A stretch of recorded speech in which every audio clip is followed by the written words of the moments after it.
ములపయ్యదాగినది ఎల్లమ్మ నాయనార నాయన ఓదంగమయ్య ఓ తల్లి పార్వతి పార్వతి ఏ పూజ చేసినన్ను గల్లమ్మ ఏ పూజ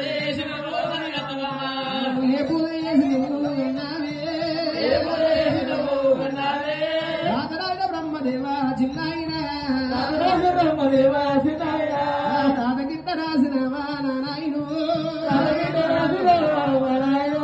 కోరికల్ల గీత సక్కాగుండదాట నా గీత బాగలేదా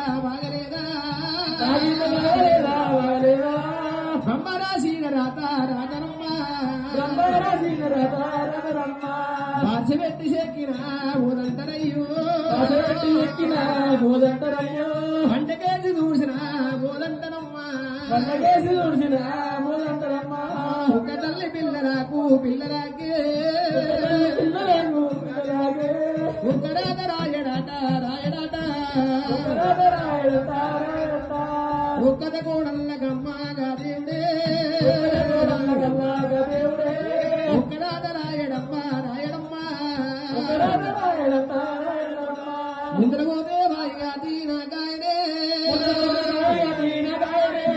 ఎనకపోతే చెరువుగా తీయాయనమ్మ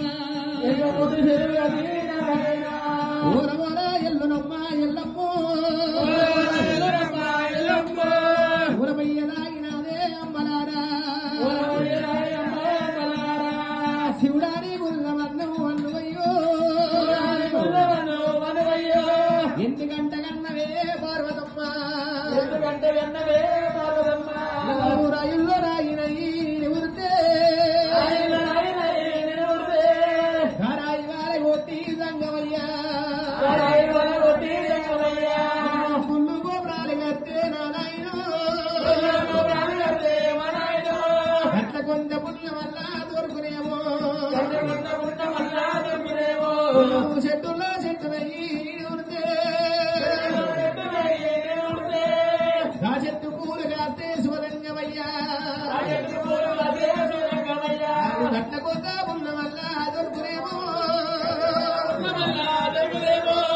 గుండెల్లో గుండురయ్యి నీడు ఉరితే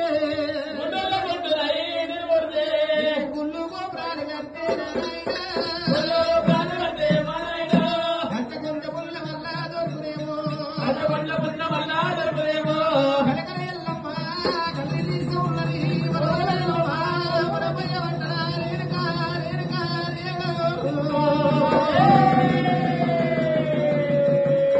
అమ్మవారి ఎల్లమ్మ దేవి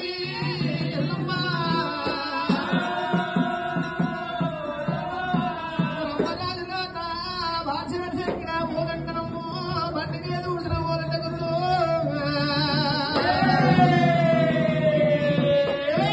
రాధ మీద వన్ను పోయిన రాధే గిత్తుండదు ఎల్లమ్మ దేవి నేరుగా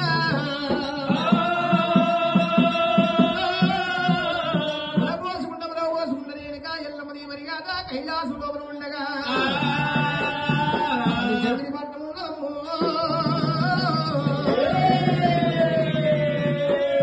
జగని పట్టవేడినా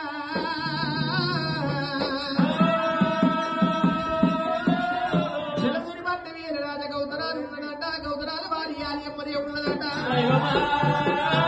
వాళ్ళకల్ల కుమారు నీలాముని పాలాముని గంగరాముని గౌతరాములు ఉండడమ్మో చంద్రామృత పెద్దవాడు శివగని గురుదేవుడు ఉన్నాడట ఆలకరికరి మీ ఆలయం రాజ గౌతరాలు 7 మంది కొడుకులు కన్నది కానీ రాజకలేదురా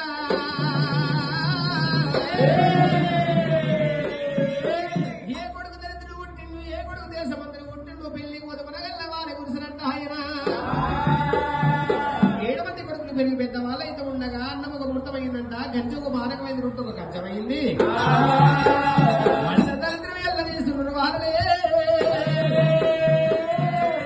శంకరుడు కైలాసంలో బలైన అన్నం లేని వారికి అన్నం పెట్టబోడా సంతానం వారి సంతానం ఇచ్చిన కోరి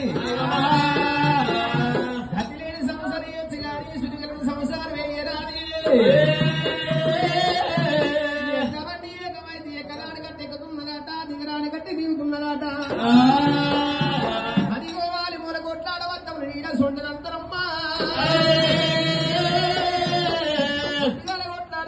ఒకటి కావచ్చు దుఃఖంగా కొట్లాడి పొద్దుగాలు ఒకటి కావచ్చు పట్టి 15 బట్టి శంకులు వేదుకుంటామని కుండరు భార్య భర్తలు పున్నా దంపతులైనా